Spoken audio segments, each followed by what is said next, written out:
We all want to be young. It's attractive. It's an explosion of hormones. It's sexy. Healthy. Don't take drugs! Don't take drugs! Well, maybe not. But there's more. Young people represent new languages and behaviors, and they're directly influencing consumer habits. They're positioned at the top of the influence pyramid, and are aspirational to those younger than them, and inspirational to the older. Today's young generation, known as Generation Y, G, we, globalists, digital youth, millennials, whatever, is the largest in absolute numbers on a global perspective. And they have crazy buying power when compared to their parents when they were young. It's funny because this important role of the youth today has its roots precisely in the baby boomer generation. They were born in the post-World War II, in the 40s and 50s. Insecure and impatient, they pushed for big changes.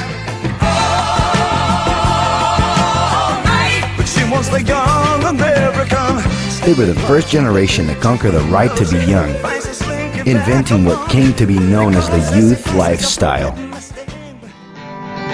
If your time to you is worth saving, then you better start swimming or you'll sink like a stone, for the times they are a-changing.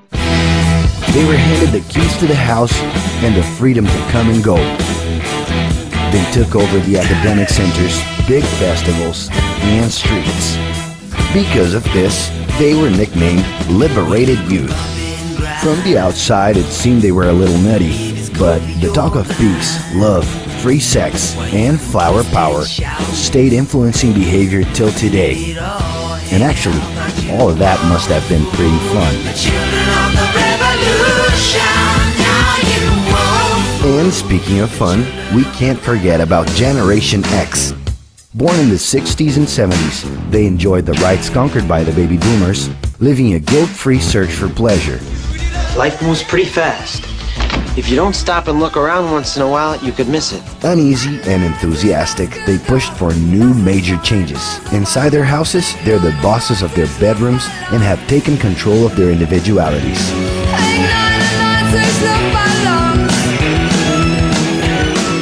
Generation X is in love with stereotypes, fed by marketing and publicity boom.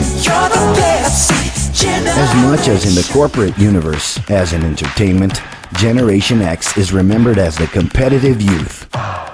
It's not just a job for him, it's a war. But now is a whole different game. Young people have changed the rules again.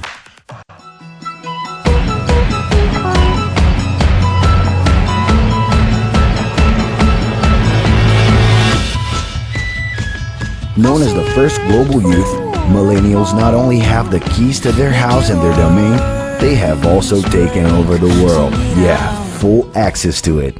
Steered by the internet, their identities are transcending the place they're from.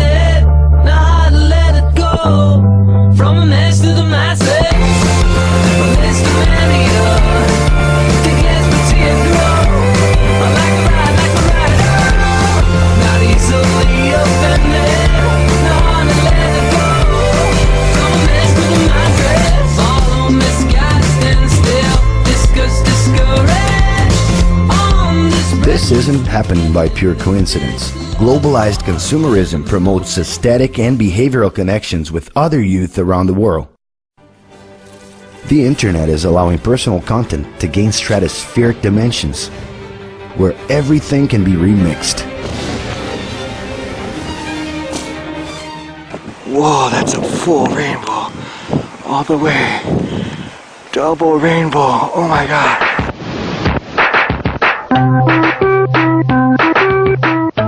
Over just a few days, content can turn into various global internet memes. Double rainbow all the way across the sky. Yeah, yeah. He's climbing in your windows, he's snatching your people up, trying to rape them, so y'all need to hide your kids, hide your wife, hide your Also kids. acquiring relevance outside of the network.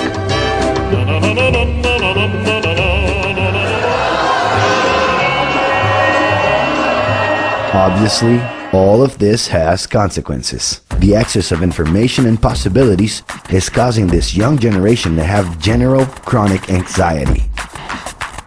It's getting more and more necessary for them to choose the right filters to organize their experiences with all of that content and people in their lives. The fear of being overwhelmed and lost among the crowd forces them to use hyperbolic languages to express themselves. I am like so in love with Twilight. Leave Britney alone! It's not always easy to understand what millennials are saying. That's because they've developed a non-linear way of thinking that exactly reflects the language of the internet, where an infinity of subjects can be followed at the same time. For these millennials, it is natural to start out with something and end up in somewhere else. But do not panic. It's organic. Today, it's cool to know and be various things at the same time. It's a lot different than in the 80s when young people had radical vision about the power of groups. You were one thing or another. In the 90s, the power of the tribes was no longer such a cool thing to be associated with. Some started calling themselves normal in order to pass through the different groups. Today, being normal has become boring.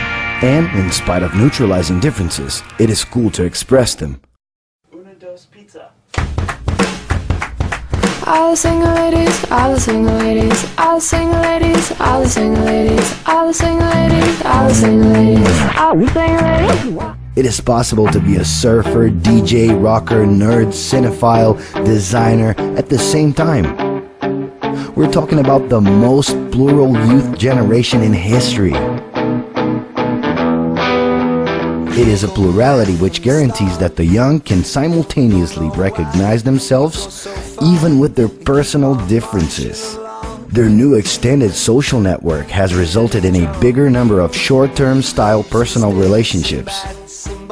It is also visible in their work, in which traditional career plans and hierarchical systems are losing strength. More and more, they want to unite work with pleasure. But that's not so they can achieve a hedonistic lifestyle. Pleasure comes in pre-programmed breaks. Young millennials are pragmatic. They're also more realistic. Their big idols aren't the most idealized figures, but instead are common people who realize small possible dreams that aren't utopic. They are the faces of the new economy, ruled by open source and crowdsourcing and independent initiatives that, with the power of the internet, can have an immeasurable impact. This collective conscience is the zeitgeist of the future, leading to a scenario of opportunities. But it's not easy. The new is always intimidating. A lot of things that were not immediately understood in the past are today considered natural behavior. You can understand and take part, or comfortably sit and follow along. In the end, to be young is sexy and fun, but it's a lot more than that. It comes with questions and big ambitions. If you think you already know enough and are at peace with your place in the world, well then congratulations, you're officially dead. More than ever before, in order to understand the world, it is necessary to understand these youths, who are the catalysts to big changes. And there's an added bonus. To understand the evolution of the world is a search that could keep us young forever.